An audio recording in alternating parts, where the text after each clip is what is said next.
সাল 1893। তখন একদিকে বৌদ্ধ ধর্মের তন্ত্রমন্ত্র ও অপরদিকে পাশ্চাত্যের প্রভাবে ভারতের হিন্দু ধর্ম শ্বাসরুদ্ধ হয়ে পড়েছিল। এমনই এক সময়ে শিকাগো ধর্ম মহাসভায় স্বামীজির রুদ্র নিনাদে ভারতের সুপ্ত চেতনাকে জাগিয়ে তুলেছিলেন, প্রাণ সঞ্চার করেছিলেন সেই মৃতপ্রায় হিন্দু ধর্মে, ভারতবাসীর মর্মে মর্মে। তিনি বিশ্ব দরবারে বেদান্তকে প্রতিষ্ঠা করেছিলেন রাজ সম্মানে। প্রতিটি ভারতবাসীর তন্ত্রিতে তন্ত্রিতে স্বদেশ প্রেম মন্ত্র জাগরণ করেছিলেন এবং সমগ্র জগৎবাসীকে তিনি ইষ্ট লাভের পন্থাও বলে দিয়েছেন। এ হেন মহা আচার্য মহাসাধক যখন বিশ্ব বিজয় করে আমেরিকা থেকে দেশে প্রত্যাবর্তন করছিলেন, সে খবর সারা দেশময় ছড়িয়ে পড়েছিল। প্রথমে তার জাহাজ কলম্বোতে এসে পৌঁছেছিল। তিনি কলম্বোয় আসছেন এই খবর সিংহলে ছড়িয়ে পড়া মাত্র হাজার হাজার জনতা তাকে একবার দর্শন করবার জন্য, তার কয়েকটি কথা শুনবার জন্য আছড়ে পড়েছিল সমুদ্র তটে। স্বামীজি শিকাগো থেকে কলম্বোতে আসেন 1897 সালের 15 জানুয়ারি। স্বামীজির জাহাজ বন্দরে এসে পৌঁছলে স্বামী নিরঞ্জনানন্দ ও একজন বিদেশি বৌদ্ধ তাকে জাহাজে উঠে অভ্যর্থনা জানালেন। জাহাজ থেকে স্বামীজি অবতরণ করা মাত্র তাকে দর্শন করে উপস্থিত হাজার হাজার অনুরাগীগণ হর্ষধ্বনি করতে লাগলেন, করতালি দিতে লাগলেন। জাহাজ থেকে নেমে তিনি বেশ অনেকজন ভক্ত সহ একটি স্টিম লঞ্চে বসে তীরে এসে পৌঁছলেন। সেখানে হাজার হাজার হিন্দুরা স্বামীজির দর্শন লাভের জন্য উৎসুক হয়ে পড়ল ও টুপি, ছাতা, রুমাল, লাঠি উপরে ছুঁড়ে ছুঁড়ে নিজেদের আবেগ প্রকাশ করতে লাগলো। সিংহলের ব্যবস্থাপক সভার সভ্য মাননীয় পি কুমারস্বামী ও তার ভ্রাতা স্বামীজিকে জুঁই ফুলের মালা পরিয়ে স্বাগত জানালেন ও একটি বিশাল বড় জুড়িতে করে তাকে বার্নেস স্ট্রিটের দারুচিনি বাগানের বাংলোয় নিয়ে যাওয়া হলো। সেখানেই স্বামীজি 4 দিন ছিলেন ও কলম্বোর বিশাল জনতার উদ্দেশ্যে ভাষণ প্রদান করেছিলেন। স্বামীজির সম্মানার্থে স্বামীজির নামানুসারে ওই বাংলোর নাম রাখা হয়েছিল বিবেকানন্দ মন্দির। স্বামীজি ভারত প্রত্যাবর্তনের পর কলম্বোর ফ্লোরাল হলে পুণ্যভূমি ভারত শীর্ষক প্রথম বক্তৃতা দেন। সিংহলবাসীদের প্রাণস্পর্শী অভ্যর্থনার উত্তরে স্বামীজি বলেন, আপনাদের অভিনন্দনে আমি পরম আনন্দিত। একটি ভিক্ষুক সন্ন্যাসীকে যেভাবে আজ সম্বর্ধনা করা হইল, ইহাতে ভারতের লোক কিরূপ ধর্মপ্রিয় তাহা স্পষ্টই বুঝাইতেছে। আমি রাজা নহি, অতিশয় ধনবান নহি বা যুদ্ধজয়ী সেনাপতিও নহি, তথাপি আজ আপনাদের মধ্যে অনেক পার্থিব সম্পদশালী ব্যক্তি আমায় সমাদর করিলেন। ইহাই ধর্মপ্রাণতার শ্রেষ্ঠ নিদর্শন। কারণ এ সম্মান আমার নহে, ইহা প্রকৃতপক্ষে একটি নীতির প্রতি সম্মান। নীতিটি এই, ধর্মের জন্য যিনি পরিশ্রম করেন তিনি পূজার্হ। আর বাস্তবিকই যদি হিন্দু জাতিকে বাঁচিতে হয়, তবে এই ধর্মকেই আশ্রয় করিতে হইবে। ধর্মই তাহার জাতীয় জীবনের মেরুদণ্ড স্বরূপ। পরদিন শনিবার সেই দারুচিনি বাগানের বাংলোতেই স্বামীজির নিকট আগত ধনী দরিদ্র নির্বিশেষে সকলের সঙ্গে স্বামীজি প্রশ্নোত্তর পর্ব সারলেন। সেই শনিবার বিকালে তিনি কলম্বোর ফ্লোরাল হল নামক একটি স্থানে বৃহৎ জনমণ্ডলীর সামনে বক্তৃতা দেন। এত শ্রোতার সমাগম সেদিন সেখানে হয়েছিল যে তিলার্ধ স্থান ছিল না সেই ফ্লোরাল হলে। তারপর দিনও বহু লোক স্বামীজিকে দর্শন করতে এলেন। সেদিন সন্ধ্যায় স্বামীজি একটি শিব মন্দিরে গেছিলেন। দেব দর্শনের জন্য মন্দিরের ফাটকে পৌঁছনো মাত্র সেখানকার জনগণ জয় মহাদেব বলে তাকে সাদর অভ্যর্থনা জানালো। সেদিন সেখানে অসংখ্য লোক তার অনুগমন করেছিল এবং ক্রমাগত পথের মধ্যে তার গাড়ি থামিয়ে থামিয়ে জনগণ তাকে পুষ্প, মাল্য, ফল ইত্যাদি প্রদান করতে লাগলো। তার অঙ্গে গোলাপ জল ছিটিয়ে দিতে লাগলো। শুধু তাই নয়, স্বামীজির সম্মানার্থে ও অভ্যর্থনার্থে সেই অঞ্চলের প্রতিটি গৃহ স্থানীয় প্রথা অনুসারে পুষ্প, নারিকেল, কদলী, মাল্য, তালপত্র প্রভৃতি মঙ্গলসূচক বস্তু দ্বারা সুসজ্জিত করা হয়েছিল। দেব দর্শনান্তে তিনি বাংলোয় ফিরে এলেন। ফিরে এসে দেখলেন অনেকজন ব্রাহ্মণ পণ্ডিত তার সঙ্গে আলাপ করার জন্য সেখানে অপেক্ষা করছেন। তাদের সঙ্গে ধর্ম প্রসঙ্গ শেষ করতে করতে রাত্রি 2:30 বেজে গেছিল সেদিন। তারপর দিন সোমবার মিস্টার চিলিয়ার বাড়িতে স্বামীজিকে বক্তৃতার জন্য নিয়ে যাওয়া হয়েছিল। সেখানে তিনি উপস্থিত হওয়া মাত্র তাকে ফুলের উপর ফুল, মালার উপর মালা দিয়ে ঢেকে ফেলার উদ্যোগ করল উপস্থিত লোকজন। স্বামীজির বসার জন্য সেখানে গঙ্গা জল দিয়ে পরিশুদ্ধ করা একটি স্বতন্ত্র আসনের ব্যবস্থা করা হয়েছিল। তিনি সকলকে বিভূতি বিতরণ করতে লাগলেন। তারপর শ্রী রামকৃষ্ণদেবের একখানি প্রতিমূর্তি দেখতে পেয়ে তৎক্ষণাৎ আসন ত্যাগ করে দাঁড়ালেন ও ভক্তি ভরে করজোড়ে তাঁর উদ্দেশ্যে পুনঃ পুনঃ প্রণাম করতে লাগলেন। সেদিন কলম্বোর পাবলিক হলে স্বামীজি তাঁর দ্বিতীয় বক্তৃতা দেন। কলম্বো থেকেই স্বামীজি জাহাজে করে মাদ্রাজ যাবার সংকল্প করেছিলেন, কিন্তু সিংহল এবং দাক্ষিণাত্যের বিভিন্ন শহর থেকে ক্রমাগত টেলিগ্রাম আসতে লাগলো, আপনি একবার মাত্র এখানে পদার্পণ করিয়া আমাদিগকে কৃতার্থ করুন। সকলের এই আকুতিতে স্বামীজি তাঁর পূর্ব অভিপ্রায় ত্যাগ করে স্থলপথে ভ্রমণ করতে মনস্থ করলেন এবং 19 তারিখ মঙ্গলবার সকালে স্পেশাল স্যালুনে ক্যান্ডি যাত্রা করলেন।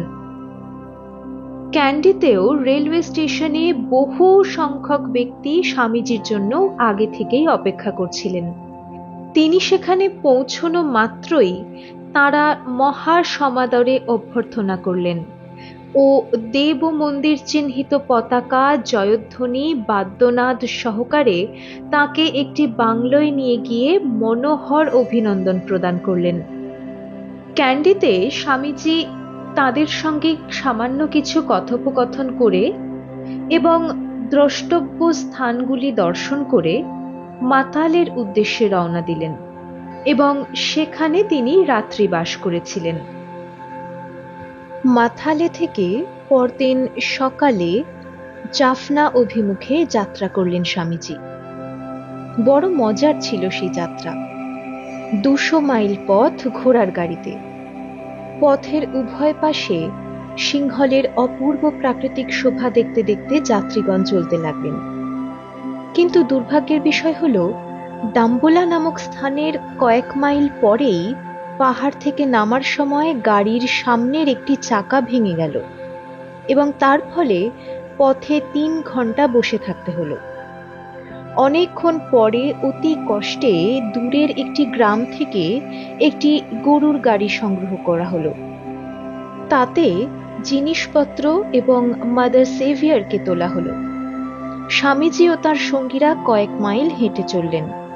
তারপর আবার গরুর গাড়ির জোগাড় হলো এবং রাত্রিটা ওখানেই কাটিয়ে কানাহারি ও তিনপানি হয়ে 8 ঘন্টা পরে সকলে ধীরে ধীরে অনুরাধাপুরায় পৌঁছলেন।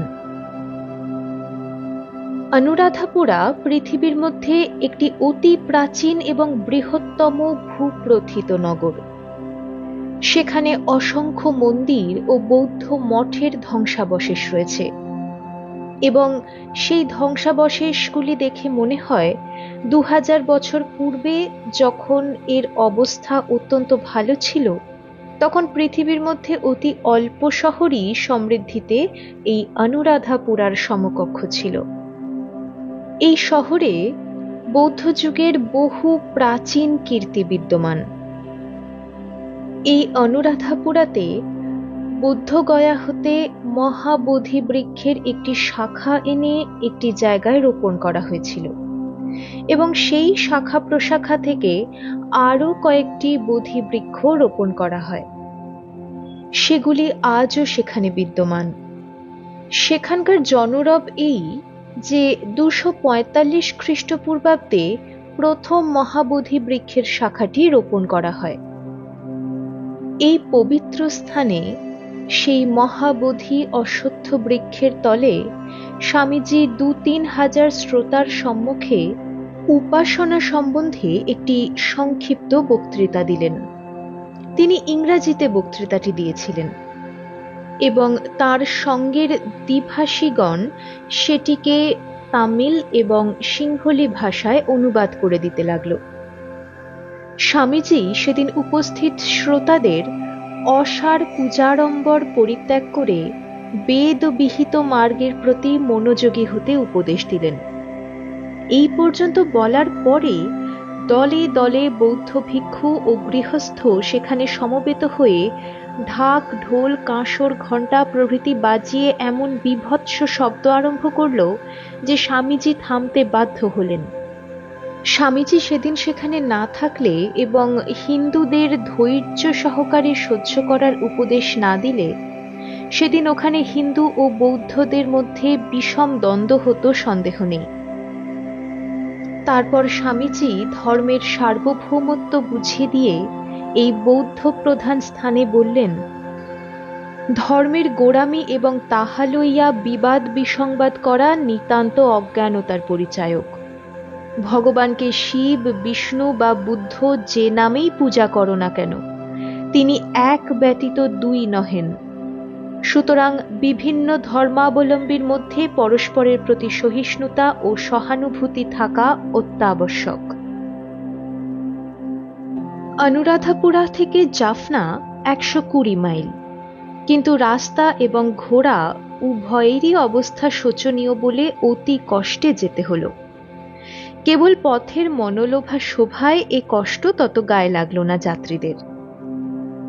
সিংহলের হিন্দুরা স্বামীজিকে একবার মাত্র দর্শন করে ধন্য মনে করেছিলেন নিজেদের। স্বামীজির মধুর স্বভাব, উদার ভাব ও নিঃস্বার্থতা দেখে তারা মুগ্ধ হয়েছিলেন। জাফনা শহর সিংহলের একটি দ্বীপ। স্বামীজির আগমন বার্তা জাফনায় আগে থেকেই পৌঁছে গিয়েছিল।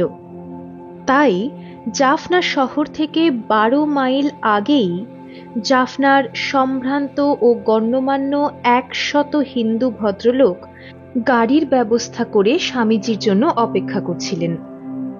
বাকি পথ তারা স্বামীজিকে সঙ্গে করে নিয়ে গেলেন। শহরের প্রত্যেক পথ, প্রত্যেক গৃহ স্বামীজির আগমন উপলক্ষে নানাভাবে স্থানীয় প্রথা অনুযায়ী সজ্জিত করা হয়েছিল।